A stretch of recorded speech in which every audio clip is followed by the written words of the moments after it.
wararka ka imaanaya magaalada Hargeysa ayaa sheegaya in Mustafa Sheekh Cali Dhuxulow oo ka tirsan golaha shacabka ee baarlamaanka federaalka Soomaaliya ahna musharax in lagu xiray magaalada Hargeysa ee caasimadda Somaliland.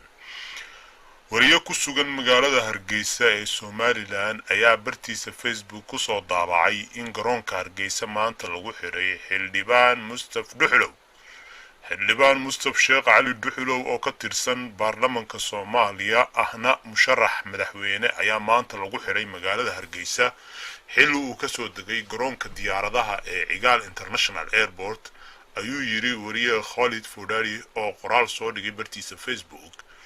maamulka Somaliland oo sanadkii 1991 ku dhawaaqay gooni isu taag ayaa xira mas'uuliyiinta xilalka siyaasadeed ka soo qabta Soomaaliya ee booqda dhulka uu ka taliyo maamulka Somaliland.